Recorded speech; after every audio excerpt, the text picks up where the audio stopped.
2016 to 2024 will come to be regarded as a wild era in which Hollywood became preoccupied with identity politics and ever more detached from realities of audience reaction, budget blowouts, and financial disaster. An era characterized by films and shows with scenes so surreal, so farcical, they will likely rouse phlegmy and wheezy cackles many decades hence. The front line throughout this eccentric time has been the stubborn belief among identity junkies in Tinseltown that franchises can be repurposed, be improved, be given a meta twist, and can be used as templates, rather than having a singular spirit, aesthetic, and even magic, that in the wrong hands, or passed through too many, leads to ugly pastiches and on-screen shambles of tropes, and perhaps, worst of all, their reduction from cultural touchstones to just content. The issue is not and has never been with societal change, rather the seemingly never-ending trifecta, a new production of an existing franchise, repurposed with on-the-nose disproportionate identity politics, and being of poor quality. How did we get to a place where such shows and their iconic characters are still being co-opted by writers who refuse to accept the overwhelming evidence that repurposing existing franchises they had no part in imagining, fostering, and sustaining, and overly infusing them with identity politics is flaky and conceited and divides audiences, that trying to engineer such properties to appeal more evenly in demographics hardly ever works, that their progressive values are oftentimes just preoccupations with identity that are indulgent, that entertainment is a marketplace where consumers don't owe you their allegiance or affirmation, and the proven, mindlessly repeated outcomes where the identity-infused repurposing of old properties always ends in underwhelming quality and, most of all, a terrible return on investment. Most importantly, I'd pose the question, after so much consistent failure repurposing IPs for the same reasons, has the identity junkie epoch, never destined to recede completely, at least flamed out? And with the studios hemorrhaging money, we've at last seen its worst excesses start to give way to a more sensible balance. In order to figure out how this terrible era in Hollywood unfolded, we need to go back in time. Many people will harken back to 2016 and that year's reboot of Ghostbusters as the firing pistol for all of this. We'll get to that slushy-colored, gaudy, hectic, stylistically empty shitshow wherein the plot never took flight and the jokes never landed in a moment, but before that, we have to go a lot further back. Many people who've endured through this age and have the scars to prove it hail from different backgrounds and political persuasions, in spite of how advocates and stale media outlets try to pigeonhole and mischaracterize us by thinking of us as a monolith. Usually reactionary, usually intimidated and forlorn about social change, and usually positioning our dissent and satirical takes as a morbid projection of underlying negative traits, rather than stemming from intellectual, aesthetic, and simply instinctual rejection of low-grade, cringe-inducing content that is too on the nose about its messaging, without the originality, characterization, style, and ability to capture the zeitgeist to back any of it up. Imagine us like the trio in the boat at night in Jaws. There's a craggy old-timer, a morally decent mainstream everyman, and a glasses-wearing college grad oceanographer, and gradually they bond by taking turns showing off the scars they've accrued. This is the online fraternity dissing modern Hollywood, only we roll up our sleeves, or the hems of our trousers, to compare scars left by Velma, the Rings of Power, and She-Hulk. In order to emphasize how dissing the flaky excesses of Hollywood is an equal opportunity proposition, and explain how this isn't a liberal or conservative notion, it's important to look back in time and show how folly, when it comes to entertainment, can be the fault of both left and right. And the first major example of such folly stemmed from reactionary conservative impulses that, just like today, were too strident, affecting the ability of entertainment to compellingly reflect life and society. The Hays Code was a set of industry guidelines for the self-censorship of content that was applied to most motion pictures from 1934 to 1968. In the 1920s, Hollywood had been rocked by scandals, which brought widespread condemnation from religious, civic, and political organizations. The studios chose self-regulation as the preferable option, enlisting Will Hays, former head of the Republican National Committee, to rehabilitate Hollywood's image. Hays introduced a set of recommendations dubbed the Formula, which the studios were advised to heed. You see, when censorious busybodies from the right started constraining entertainment, we got a whole lot of corny, stilted, chaste, and bland content that, with many notable exceptions, just didn't reflect the complexities of relationships, sexuality, sin and transgression. It wasn't until the code lapsed and we got into the 1970s that cinema could properly start to reflect prevailing attitudes, explore the depths of depravity and the outsider experience, cultural malaise, and leave audiences riveted. So when politics drags entertainment askew, from the right as well as the left, when conservatism disproportionately and priggishly throttles creative expression, it is worthy of being called out too. With that in mind, let's move forward to when this whole modern progressive identity politics debacle began. We'll discuss the ill-fated, visually grotesque, incompetent, tonally jarring, figurative skin suit of a reboot that was the Ghostbusters remake, directed by what looked like a literal walking skin suit of a human being in a moment, I promise. We need to take one last historical detour. In the 1980s, the right was in the ascendancy. Suspenders-wearing, upwardly mobile young professionals were at large, the economy booming on the back of a rollicking stock market, America seemingly kicking the Ruskies' ass in the Cold War through an engorged military-industrial complex, and home ownership and stocks and shares were in reach for the masses. Shut out from this orgy of conspicuous consumption, the left, feeling discredited, irrelevant, and generally a downer, retreated to the redoubt of academia. Here, postmodern moral relativism and free play of ideas mixed with deconstructionism. The humanities became interested in identity politics, promoting presentism to hold the past to account, intersectionalism to forefront identity, and social constructivism to contest and disavow innate proclivities and differences in gender as hegemonic constructions. With these flags firmly planted in the ground of academia, progressivism needed a different outlet, a new medium through which to express and, if possible, put into practice these notions when something again happened to send progressivism, liberalism, and the identitarians rocking back on their heels and collectively dazed. After the shock election defeat of 2016, progressivism's new redoubt became the world of entertainment. Hollywood became an amalgam of socio-cultural battleground, secular confessional, progressive think tank, and activist vanguard in the culture war. Now, at the risk of being accused of being a liar, and an incorrigible tease, or someone fatally prone to talking around a subject, I cross my heart we will imminently begin the dismemberment and ripping of a new one, of the gratingly loud, overbearing, overacted, overbloated, overrated, and retina-lacerating Technicolor hurricane that is Ghostbusters 2016. But with one more swerve, we have to head a last time off the beaten track to cover one final element. One thing those outside of America struggle to understand is the intractable unwillingness or even inability of Americans to frame the deep latent discomfort in American society in a very simple way, that there are two fundamental conceptions of what America is, and that both of these conceptions are completely valid ways of envisaging the society. One, that America is inherently a Judeo-Christian nation that is inherently comprised over a succession of generations of a European, English-speaking, Caucasian majority that has erred grievously in its prejudices throughout the past, but has nonetheless transcended its worst impulses, underwritten global security, having acted as the arsenal of democracy, been a shining city on the hill for Christian ethics and time-honored verities of justice and liberty, and is made vibrant and stronger by minorities to a certain integratable extent. In the second understanding of America, the country is demographically shifting away to an inevitable reduction of the white majority to a less than 50% plurality, that this might even be a preferable outcome, a societal curative, that the changing demographics are already in evidence among the younger Gen Z, that the nation is destined to become a true melting pot, a truer representation of the world as a whole, where impediments to equity and inclusivity will be removed by the deconstruction of entrenched hierarchies and implicit bias. In such an egalitarian, multicultural society, the removal of obstacles to representation will lead to the realization of potential, the gradual fade of social ills, and the breaking down of all boundaries in institutions, governance, and even in entertainment. Despite its simplicity, I've never heard this dichotomy articulated out loud with basic clarity by anyone, and yet it's right there, the latent tension that seems to impact everything in American society.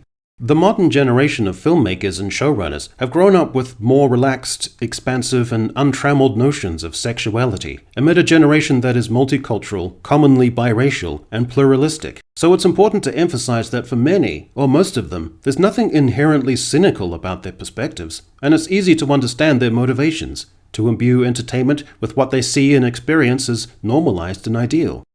All of that can be true. But lots of these writers and the sympathetic studio heads failed on too many counts.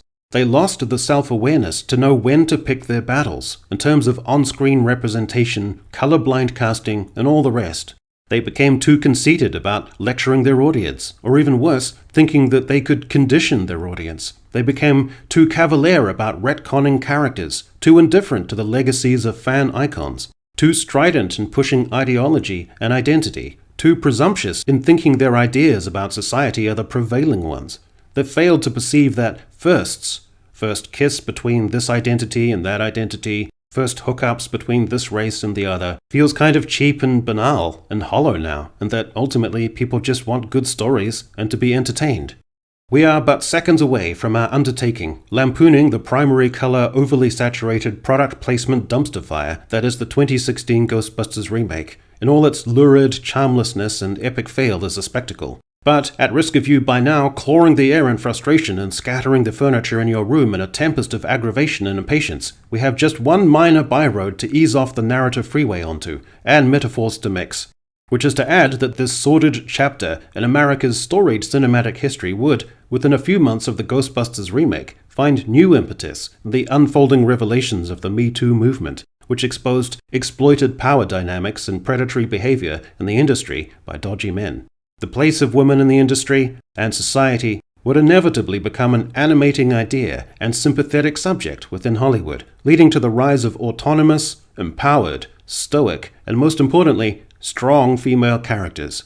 With all these elements, a progressive prevailing culture in academia, Hollywood as a redoubt during the tumult of a populist administration, the accounting of a post-Me Too movement, a younger generation's more assertive sense of itself, and America demographically, Hollywood increasingly risk-averse and dependent on existing intellectual properties. Everything was in place for an era of film and TV production that would be defined by repurposing, identity politics, permissive studios, division, doubling down, and ensuing box office calamities. So, with all the groundwork out of the way, we can now begin our chronicle of Hollywood's terrible modern era. How high is the water, Mama? 2 feet high and right. Ghostbusters 2016 is distinctive because it would bear all the hallmarks of what were to become staples of the era of idiocy and disconnect. The director being the archetype we would see again and again, an unthreatening, benign lightweight that the great generality of men would never deign to interact with. Others such as J.D. Payne and Patrick McKay and Alex Kurtzman. Guys with neither the wherewithal nor the inclination to keep franchises on the level. The iconic characters of the original Ghostbusters had conceived of and brought to life a film that was lightning in a bottle. And in this iteration, there was a full gender swap that had people asking, why exactly? And a further element of presumed connection, that if you put a certain cast together and let them improvise and riff, they will capture the same spirit and risible fun of the original, with the further element of not being able to take it on the chin when this doesn't pan out and work with audiences, with the further element of intensity and energy substituting for wit, with the cast shouting at one another, dancing all the time, the music blaring, and iris-melting fluorescent colors swirling around, with rapid cuts and manic slapstick. In short, it sucked so much ass, the suction was able to invert the testicles and wend them with hurtling pressure through internal workings past the prostate and through the rectum, so that it sucked balls simultaneously as sucking ass. At this juncture, we were still, each of us, a sweet summer child, given all that was to come, and the Marvel Cinematic Universe and Infinity Saga was still very much in its pomp. But our respite was short-lived, as the next calamity of message-riven divisiveness was just around the corner. Though Star Wars The Force Awakens was a box office smash, the portents were already there. When The Last Jedi came out, the era of Hollywood cringe and farce was officially in full swing. A stoic, strong female character was now rapidly, and therefore boringly ascendant, superpowered, boringly virtuous, at the expense of a character arc or flaws, with the further element that would spin the melon, get the goat, and boil the piss of millions, of legacy hero Luke Skywalker being reduced to a broken and regretful reclusive old man, drinking alien sea cow titty milk on a barren island, shortly to be displaced in monumental awesomeness by the strong female character lead, with the further element of a male antagonist who was easily defeated, neurotic, high-strung, immature, volatile, and uninteresting, with the further elements of male characters attempting to show initiative and be virtuous, being chastised and overruled by female characters who know better, with the further element of, well, Rian Johnson. More than half a decade on, my passions have cooled, and my perspective on Rian Johnson has become far more moderate, judicious, and composed. I hate every action, decision, and sequence of events that led to him being born. I hate his father for not having the discipline to pull out his small and veiny penis from his mother's stinking vagina and instead spraying his watery semen into the soggy dump from which he was spewed out 9 months later. And I resent every instance of cause and effect leading up to him signing on to direct the film, and I hope that a meteor defies the infinitesimal odds of trigonometry and trajectory and plummets to Earth, flattening him, leaving him pulverized beneath a hot mass of intergalactic rock.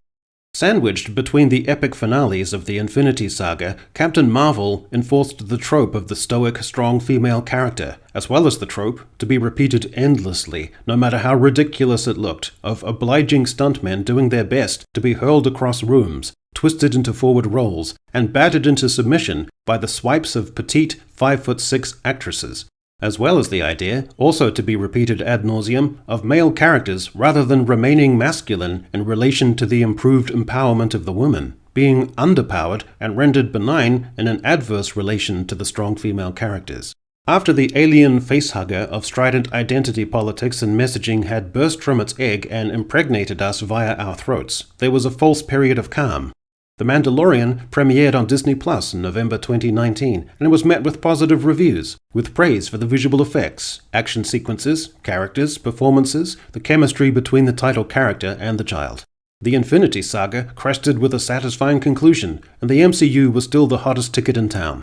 But, just as we were settling down to eat, we began to cough and then lurch backwards onto the dining table, spasming until the grown embryo of identity politics-ridden, low-quality entertainment burst horrifically from our chests in the form of the MCU's Phase 4. Kevin Feige announced the full Phase 4 slate.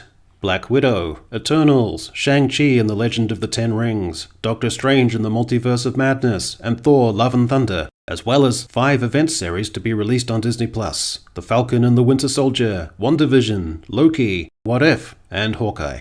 A month later, Feige announced 3 more Disney Plus series that would be released as part of the Phase 4 slate: Miss Marvel, Moon Knight, and She-Hulk Attorney at Law. Atop this Sunday of chilled syphilitic sufferer semen and topping of frozen homeless person diarrhea was added the rancid, rambling rhetorical cherry by Feige. But as the plan goes forward, I think frankly we'll see, eventually I think we're going to reach a time when it's not just, listen, it would be amazing to see all of our female characters the way we have seen most, never all male, but primarily male. I think we're getting to the point soon when we have so many great female characters that those are just our heroes, as opposed to when are they all female, or male. It's just the Marvel heroes, more than half of which will be women. Besides the meandering, unfocused nature of Phase 4 and the crushing boredom of the content, we saw many new tropes of the era of identity politics and disconnect come into play. The idea that a property or universe with existing demographics ought to be engineered to be more inclusive as a matter of principle, with the conceited presumption that you can calibrate your audience, with the further conceit that you can't permit the idea of there being boy brands that girls can also like, nor the idea that just because a genre or franchise or property doesn't feature a form of representation, it doesn't have to automatically mean that it therefore suffers from a lack of representation. This was the full emergence of Hollywood's mindset that broader representation and fan bases ought to be promoted in the content, irrespective of pushback or indifference or stretching the provisional open-mindedness of the existing fan base too far in pursuit of more consumers, and then blaming the audience for being too intransigent or misogynistic or reactionary or just plain mean online. This very same melee over representation would play out exhaustingly and predictably over and over again as the age of overly indulgent identity politics and division ratcheted up. The trope of downplayed, weakened, legacy male characters who seem unfit for modern times was reinforced with the 2 morbid, mean-spirited, and shittily written series of Picard, in which the formerly brilliant, savvy, authoritative Jean-Luc Picard was reduced to a tremulous old dotard, pissing about and being accused of sheer fucking hubris. In addition to doleful old Luke and incorrigible deadbeat dad Han Solo, now Jean-Luc was tottering around, oftentimes irrelevant in his own show. At the same time, in shows such as Star Trek Discovery, another dispiriting trope was emerging: body positivity. The character of Tilly squirmed into her official bridge attire each episode, as a character who placed undue pressure on the ship's transporters, whose density and mass would overload the systems, forcing the ship into auxiliary power, and the lights to dim and shatter overhead, and the vessel to fall out of orbit as the impulse engines faltered and the life support systems depowered, placing the crew in jeopardy. This trope would figuratively and literally bulge and swell to its most nauseatingly gargantuan apotheosis in the person of Lizzo, who, in the third season of The Mandalorian, would disgrace our screens as an alien queen, whose planet, in a tragic inversion of Zack Snyder's Planet and Rebel Moon, producing only bushels of nutritious grain, seemingly only produced high-calorie, high-fat crops, leading to Lizzo herself, when she hove into view, lurching about as a blubberous entity, beyond the capacity of modern camera lenses to configure or cope, and almost distracting from the absurdity of the overall series. This trope of body positivity would, in its priggishness, fail to distinguish between two ideas. A woman who's larger, maybe a bit plump and curvaceous, can absolutely be attractive if she has an outgoing lifestyle, a really positive outlook, maybe as part of a social sports club. A girl like that, who's a bit larger, can be very attractive. A woman who comes home from work each night and sits on her ass, scrolling through TikTok, munching Oreos, and drinking wine, who then prattles on about body positivity and how society doesn't judge her fairly and that she's beautiful and empowered. No, go for a run, fatty. You're an abomination in the eyes of God. You're nightmare fuel. Sadly, throughout its age of insanity, Hollywood seemed incapable of distinctions. Only body positivity as a general vibe. Hollywood's age of incredulity had now entered its phase of casting off any restraints and pandering to a wished-for audience, whilst lecturing much of its existing audience, who, as consumers, were somehow obligated to improve their behavior, and as consumers were expected to support certain features, or discreetly and obligingly skip them, depending on the activist whims of whomever was inclined to share their thoughts on rope lines, red carpets, or on social media. How high is the water, mama? 3 feet high and rise. I do not need a 40-year-old white dude to tell me what didn't work for him about A Wrinkle in Time. It wasn't made for him. Because I feel like Star Wars is very patriarchal. Dudes roll out of film school, throw on a Spielberg hat, and go, I know everything that I'm doing. I think what annoys me most about white people is when they pretend like they're the victim. Remember my grandmother saying to me, I don't care what they tell you in school, Cleopatra was black. So I'm an expert at controlling my anger because I do it infinitely more than you.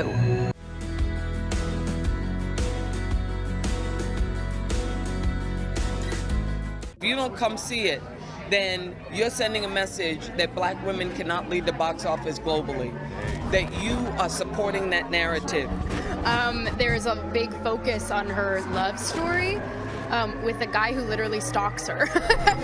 Weird. She's a powerful leader. Yes. The little troll that lives inside of me was utterly delighted that we were able to troll the troll. I'm just saying, we need to be conscious of our bias. Open and a flick into the end zone by Jerome Simpson. Oh, goodness. Much of this priggishness had a patina of class, and films that had free rein to indulge feminist themes. As Despot of Antrim observed, a film like Woman Talking, a mediocre, overwrought, oddly misandrist art piece and Oscar darling, suffered from the Abilene paradox, a collective fallacy in which a group of people collectively decide on something that is counter to the preferences or tastes of most in the group, while each individual believes it to be aligned with the preferences of most of the others, a fallacy that allowed a pretentious, neurotic piece of crap like Woman Talking to be extolled as timely, prescient, and high art. Now, around 2022, Hollywood's epoch of repurposed content and overly indulgent identity politics entered a phase of untrammeled empowerment, the phase of the new narcissists and identity junkies. Showrunners and actors were now blithely honest, with no filter, about how they saw themselves. That self-inserts were not indulgent, rather now par for the course. Mindy Kaling talked at length about how reimagining Velma in her own image was suitable and preferable, in addition to emasculating Fred to such an imponderably severe degree he was reduced to a self-obsessive, who also has either a micropenis or hasn't properly undergone puberty. it's never explicitly clear, who later becomes a moronic sidekick and evil version of himself. Again, it isn't clear. Whilst forefronted in the plot, Velma and Daphne, who has lesbian parents, have a sapphic yearning for one another. Ncuti Gatwa reminded us all that there had never been a black or gay Doctor Who, and that this omission could be accounted for in a way that would be exciting, and bring in a whole new audience as well as charming the existing one. The actor playing the new elf in The Rings of Power maundered on about how, growing up, he had never seen himself adequately represented in the world of Middle-earth, and that by taking on the role of What's-His-Face, he would not only break down that barrier for himself, but for any future young homosexual Puerto Ricans who dreamed of riding on horseback to Helm's Deep. Partly to stem the fallout from a disastrous promotional rollout of The Rings of Power, Amazon flung together a quartet of banal human beings who chirpily droned on about how they could similarly see themselves represented in the new show, without giving due or even cursory consideration to such peripheral expediencies as plot, characterization, script writing, and the Earth being jolted out of its orbit by the Tolkien fanbase, simultaneously cringing, punching the wall like Adam Driver in Marriage Story, and stamping their feet. It was suddenly all about me and whether I'm seen, irrespective of context, irrespective of whether it was incongruous, and irrespective of whether it actually detracted from the exoticism of fantasy realms. Now, rather than a snowy northern tribe being comprised of Caucasian types and sweltering desert regions with a contrasting ethnotype, everywhere you went, and every fantasy franchise was now made up of a diverse population that bore an uncanny resemblance to the demographics of modern Los Angeles, which, in a fantasy genre dependent on quests, had the negative effect of making it feel that you were going nowhere, that you were always somehow in the same place. As a consequence, Willow, The Wheel of Time, The Witcher Blood Origin, and half a dozen other shows all looked exactly like the same show, taking place in the same locations.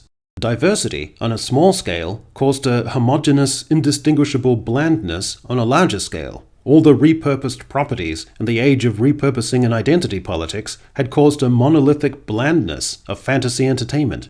In one of the age's great paradoxes, or ironies, people felt seen even though no one was watching. This overindulgence with no constraints spilled out further into the trope of colorblind casting.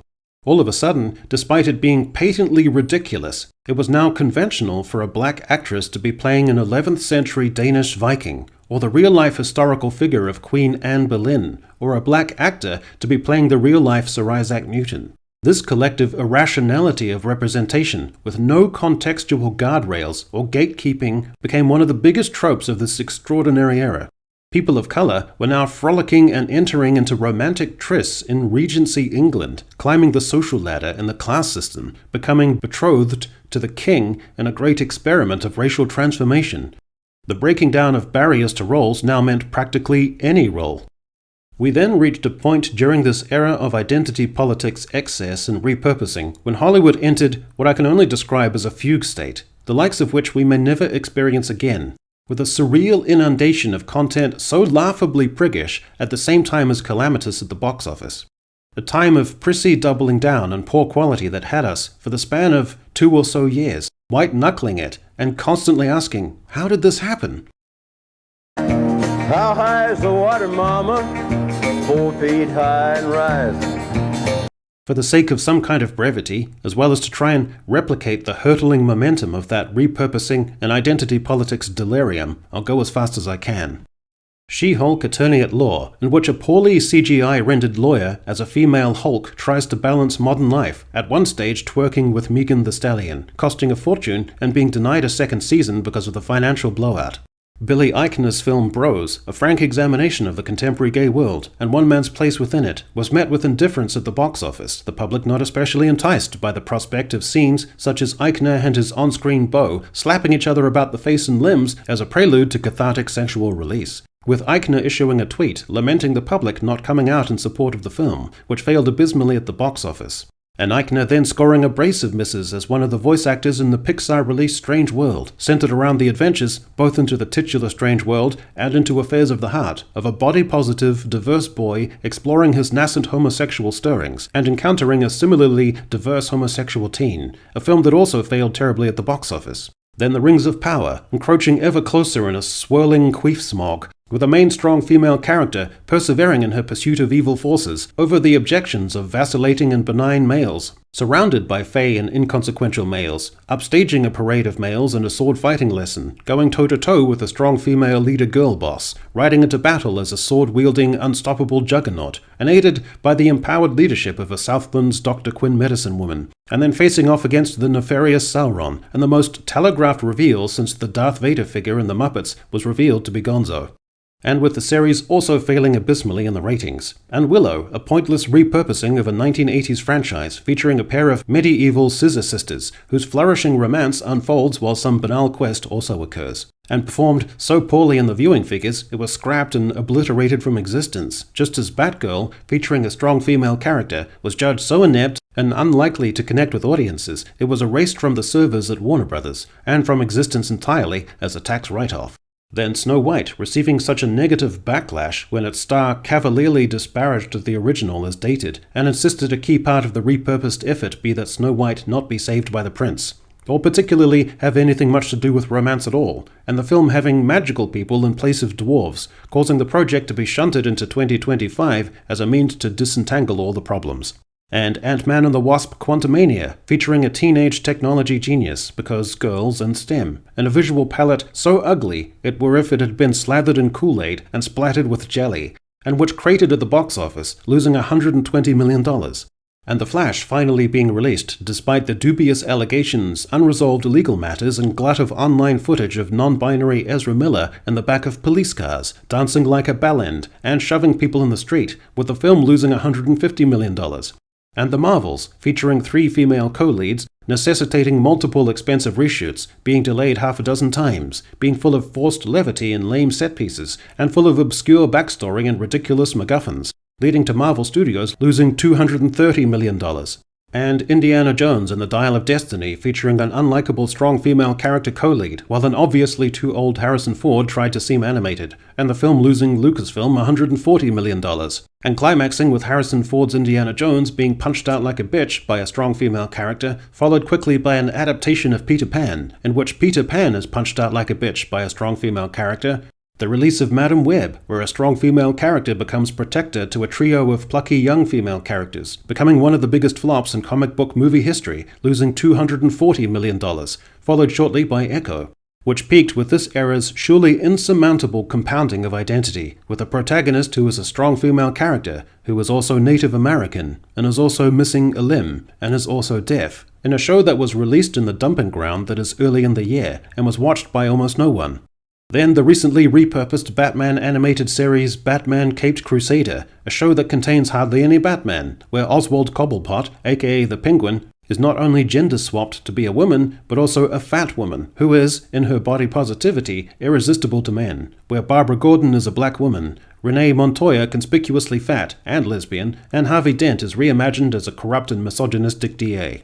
And then, this era of repurposed, scatterbrained, and overly indulgent identity politics-driven entertainment entered its own third-act Skybeam phase, akin to Wagnerian operatic scale and drama, like Brunhilde's Immolation and The Twilight of the Gods, with YouTubers such as myself forced to flee, scared to look back, should we, like in the Old Testament tale of Sodom and Gomorrah, be turned into pillars of salt.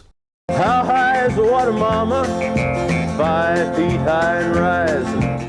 In the history of culture, no show has been more bent out of shape, necrophiliacally defiled, co-opted, bastardized, and messed up beyond all recognition than Doctor Who, and it was absolutely done by design, by a cadre of people who seem much more interested in their activism than anything creative.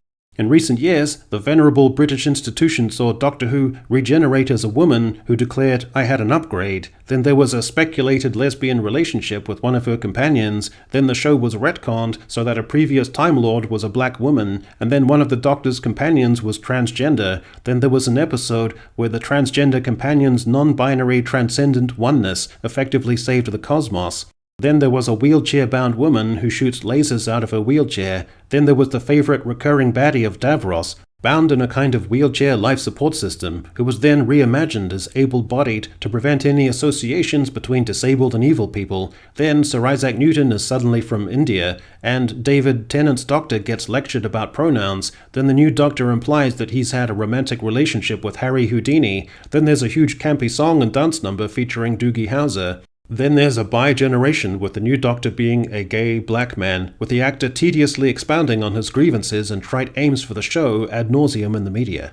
Speaking with Entertainment Weekly about the show, Ncuti Gatwa discussed what was on his wish list for the doctor. He informed the outlet, "I need a big dance number. That's what I'm going to put into the universe. I need the doctor to have a big fierce dance routine. That might destroy a monster with twerking, or maybe some death drops. That's what will drop the monster." The series came across as a loud, lame, preening, tacky load of old toss. As reported by the Daily Mail, Gatwa previously said, "As I say, I live in a very leftist, liberal bubble. And in fact, there's a really great episode coming up when we lean into that." So, by his own admission, he and Russell T Davies were taking a venerable old institution and piling in great heavy shovelfuls of their own political messaging. The Doctor cries during literally every episode, experiences a gay kiss, dances shirtless in a nightclub, and frolics about with grating pizzazz.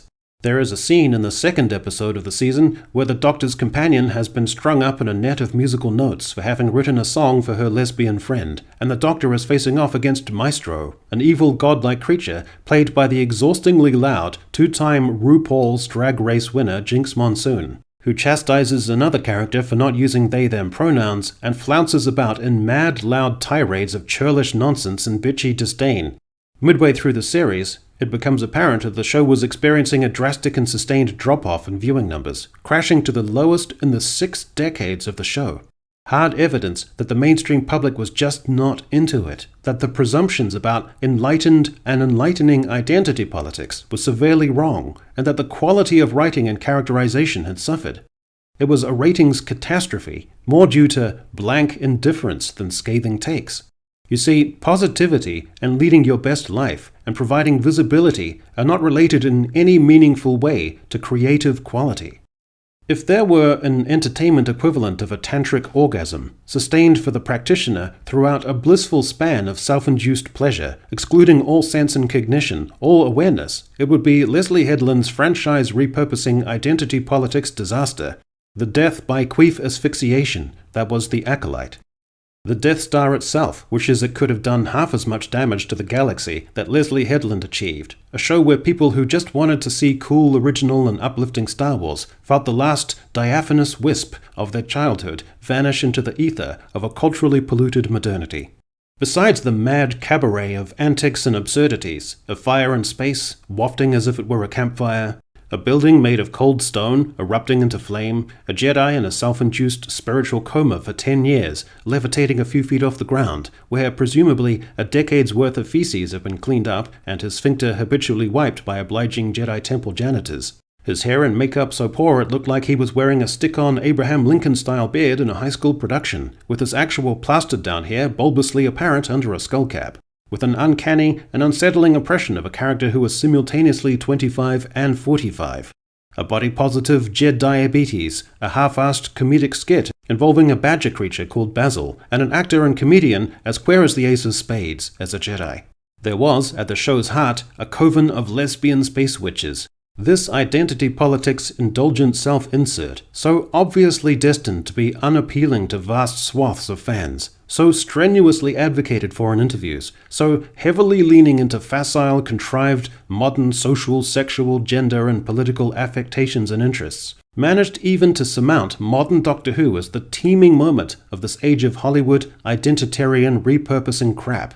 A show culminating with Jodie Turner-Smith turning into a cloud-like apparition, with her massive swirling particles then being stabbed through by a lightsaber. The witches' coven collectively mind-melding to possess the mind of a Wookiee who goes ballistic with lesbian witch possession, and the sapphic space witches slumping over and dying from being overwhelmed by force feedback. Something so preposterous and abrupt it makes you snicker and shake your head in a mixture of incredulity, exasperation, and genuine lols. With a single sing-along, The Power of One, The Power of Two, The Power of Many, The Acolyte, and Leslie Headland, and Kathleen Kennedy, and Lucasfilm, and Bob Iger, and Disney, and Hollywood finally crested at its high-water mark of creative effluent. The audience reviews on Rotten Tomatoes told the basic story. Never has a symbolic tomato withered, putrefied, liquefied, and burst into a slimy, squelchy rottenness more emphatically. As Churchill phrased it, this is not the end. This is not even the beginning of the end. It is perhaps the end of the beginning. For all the reasons I stated before, demographic change most notably, many of these tropes are irrevocably here to stay, and in some instances that's okay.